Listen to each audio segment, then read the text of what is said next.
In the latest example of the Supreme Court striking down power grabs by the federal government, the Supreme Court has thrown out President Biden's student loan relief plan. Now, this comes as probably pretty bad news for up to 40 million people who would have been affected by this student loan relief program, as they've been strung along for about 3.5 years now. So in this video, we are going to take a look at, number one, what was the plan that just got struck down? Number two, what is Biden trying to do now that that plan is no longer allowed? And number three, I'm going to go over the exact steps that everybody who has student loans right now needs to take in order to prepare for what is absolutely coming now that the Supreme Court just struck this down. Okay, so what was the plan? The plan was to slash the student debt of more than 40 million people. This would be outright student loan cancellation or forgiveness. Now, 40 million people would have been affected by this, most likely, or right around that number, but up to 20 million people may have had all of their remaining student debt completely wiped out. The plan would have canceled $10,000 in student debt for all borrowers with incomes below $125,000 or $250,000 if you're married. And then some borrowers would qualify for up to $20,000 forgiven if they had received a Pell Grant in college, which is aid for low-income families. This would have cost about $400 billion. Now, just because these loans would be forgiven or canceled doesn't mean they just cease to exist and they just disappear. It means the federal government would foot the bill. Canceled federal student loans would be immediately added to the federal deficit. So all those financial companies that made those loans, they would still get that money paid back to them. That money would come from the government instead of the borrowers. If this would have gone through, it would have been the most expensive executive order in history by a huge margin. It would immediately increase the deficit for this year by the $400 billion or so, and that would be borrowed in order to be paid for, and so it would immediately increase our total national debt from wherever it is right now, 32 trillion up to 32 trillion 400 billion. The Biden administration was attempting to do this under the authority given to the executive branch by the HEROES Act, which was passed in 2003 as a result of 9/11. Many people, especially those who have recently finished paying off all of their student debt, were up in arms about this. So lawsuits were presented, it went up to the Supreme Court, and ultimately the Supreme Court struck this down. They ruled that the authority to modify statutes and regulations allows the Secretary of Education to make modest adjustments, not to transform them. Further than that, Chief Justice John Roberts said the administration was seizing the power of the legislature. If you read between the lines, this may mean that if Congress were to move forward by trying to do something like this, the Supreme Court would be totally fine with allowing it to happen, indicating this is a power that lies with the legislature, not with the executive branch. But without skipping a beat, within just a few hours of this ruling, the Biden administration announced their next plan to still try and pursue student loan forgiveness. So in case you thought all this was behind us, it's not. The Supreme Court stopped the Biden administration from being able to do this under the HEROES Act, saying that no, the Secretary of Education does not have this authority under the HEROES Act. So instead, they're pursuing a different legal option, this time using the Higher Education Act of 1965. This process is one that is longer and it is more difficult because it's a negotiated rulemaking process. This means there are going to be hearings and public comment. And it's possible that the same borrowers who qualified for debt relief under the original plan will not get it under the new plan.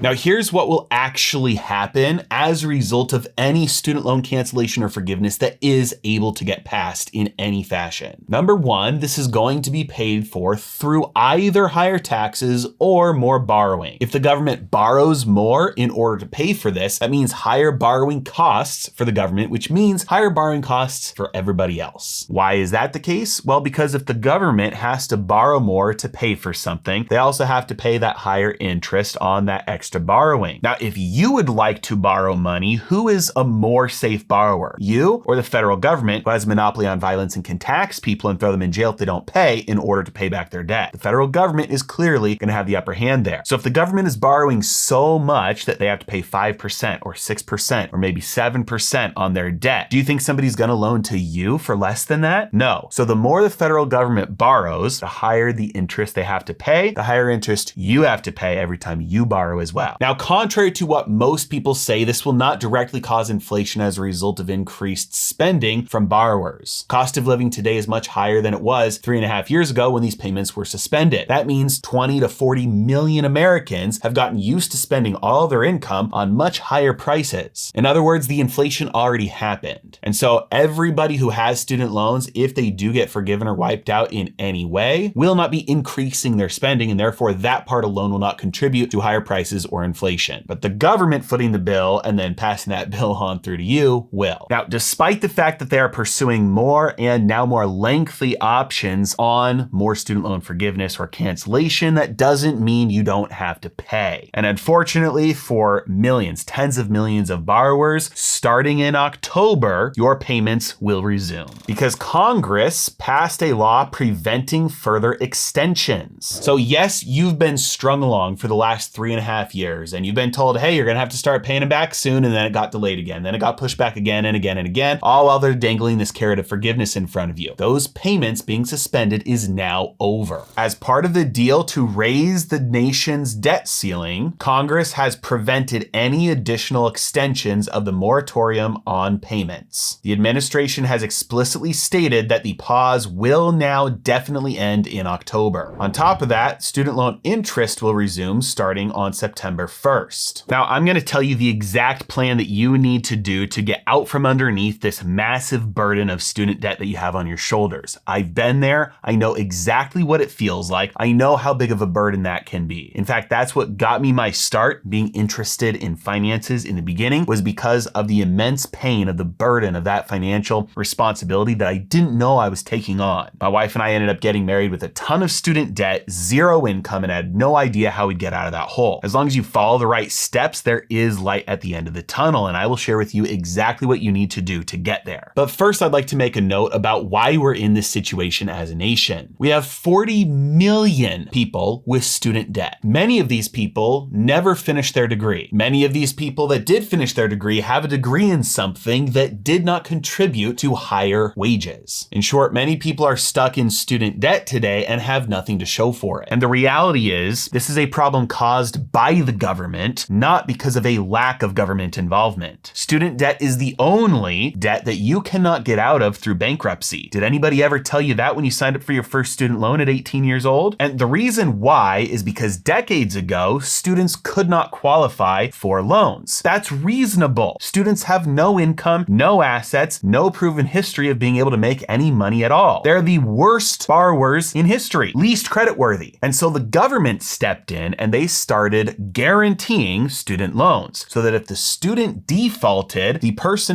company who is making the loan wouldn't take the hit. The federal government would pay for it instead. And as a way to stop the moral hazard, they said, okay, well, that means that students can no longer get out of student debt through bankruptcy. So now you get the picture. You have an industry that has a giant pool of applicants that have ever increasing amount of money to spend just on your product. That money is being guaranteed by the federal government, so there's no chance of them defaulting and you not getting your pay. Then my only goal as a university and as a student loan lender is going to be to get as many customers as possible, because now there's no liability, no skin in the game. And as a result, we've had degree inflation, meaning those degrees are not worth as much as they used to be. Very few degrees actually have a positive ROI today, and we have tens of millions of Americans now stuck in debt that they can never get out of. If we really wanted to fix the problem and not just put a band-aid on it, number one, we'd remove all government subsidies for education. It just makes it more expensive. Number two, we would allow students to be able to get out of their student debt through bankruptcy, just like all debt. Guess what that would do to the lenders? There'd be skin in the game again. They might not get their money back. They'd care more now who they lent their money to. Yes, this would crush many universities. They'd go out of business. Many people who work at universities would lose their jobs. That's a good thing. There'd be competition again, skin in the game again. Degrees would have a positive ROI again. They wouldn't just be collecting all this government money for nothing. Okay, so what do you need to do? Now that you know interest is going to start accruing again September 1st, and your payments are going to start going again in October. Here's exactly the steps you need to take right now to get ready for that. Number one, check your auto pay to see if your auto pay is still active. Just because you had it set up before 2020 doesn't mean it will still be active now. You don't want to accidentally wind up in default just because you forgot to log in and check to make sure your card wasn't expired. If you were already in default, go to myeddebt.ed.gov. There's currently a fresh start program to rehabilitate your loans. So once you take care of making sure that you're not in default, how much should you pay, considering there still might actually be some forgiveness coming down the road? Here's exactly the steps to take. Number one, rank all of your debt. Some people prefer to rank their debt in order of how big their debts are. Some people prefer to rank their debt in order of interest rate. Ranking it in order of how big your debts are is going to be more motivating and allow you to keep more motivation to pay off your debt faster and easier. Ranking them in order of interest rates is mathematically faster. It's just more difficult to do. Number two, start making your minimum payments on all of your debts. Number three, take all of your excess income that you have available to use to pay off your debt and pay off the debt at the top of the list, whichever list you choose. As soon as that debt is paid, you take all the money you were spending on that one debt, you roll it into the next one, and you keep on moving down the list until you pay off all your debt. But wait, don't do that with your student loans. With your student loans, you still just make your minimum payment necessary. Here's an example. Let's say you have 5 debts. You've got a credit card debt worth $1,000. You've got student debt worth $10,000. You've got a car loan worth $20,000, and you've got a mortgage with $400,000. You're going to make your minimum payments on everything, and then all of your extra income you're going to pour into that credit card. That credit card you should be able to pay off pretty quickly, and then you'd move on to number two. In this case though, number two is your student debt. You're going to skip it. Keep paying the minimum payment, but take all that extra income, skip over student loans, go to the third one on the list, which in this case would be your car. Here's an important note. Until your payments actually resume on October 1st, make these payments into a savings account, a high yield savings account, a money market fund. Don't invest in the stock market. Don't buy mutual funds. Don't buy ETFs. Don't buy bonds. Don't buy Bitcoin. Put it into a savings account for the next couple of months until your payments resume. Once you've then paid off all of your debt and now you have extra income left over, and the only debt that you have left over is your student debt and probably your mortgage too. Take all of that extra income and don't make bigger payments. Make it into a savings account, the same savings account that you're making your payments into right now until October when the payments start. So at this point, you have no debt except for your student loans. Let's say you owe $20,000, and let's say your minimum payment is $350, but you have $1,000 a month that you can spend on paying off your debt. You make your minimum payment of $350 and you take the other $650 and you put it into the savings account. You are going to continue this process until you have the entire lump sum that you owe in your savings account. At this point, you have a choice to make. You can either just eliminate the burden from yourself, take the whole lump sum, pay off all of your student loans, and walk away and finally be free. And I promise you, it's one of the best feelings in the world. Yes, it will hurt to see that savings account go from 10 or 20 or 30 or however much you owe down to zero, but the freedom you'll feel as a result is indescribable. So that's choice number one. Choice number two is you can pay down to the amount that you may qualify for forgiveness for. For instance, if you owe $20,000 and you may qualify for forgiveness of up to $10,000, then you pay off $10,000 and keep that extra 10 in the savings account until you know for sure you're not going to get any of it forgiven. Once you know you're not going to get any of it forgiven, now you have the ability to pay and you know you're not going to walk away from anything. So Biden's original plan to forgive that student debt is gone, but they're not stopping there. They're trying to pursue other options. So forgiveness may be coming down the road, but your payments are going to resume starting in October. So start making those minimum payments into a savings account. Then you have a little bit of a buffer zone. You're ready to start paying those minimum payments in October once they actually start. You've gotten into the habit of it again. Pay off all of your other debt and then start building up that savings account until you can pay off your entire lump sum of student loans, or wait for the forgiveness portion. And if I were to make a recommendation, it would be to just pay it off as soon as possible and don't worry about the forgiveness, because what you will gain with the skills and the character development of just paying it off and getting free yourself and not taking that handout, in my opinion, is worth far more in the long run. And if you'd like more tips and tricks and strategies and everything that I did to get out of debt fast when I was in debt and I was making no money, I have a debt destroyer course as part of my membership program, Heresy Financial University. You're a member, you get access to that course and to every single other financial course that I have on portfolio allocation, advanced investing, hedging, fundamental analysis, and more. As always, thanks so much for watching. Have a great day.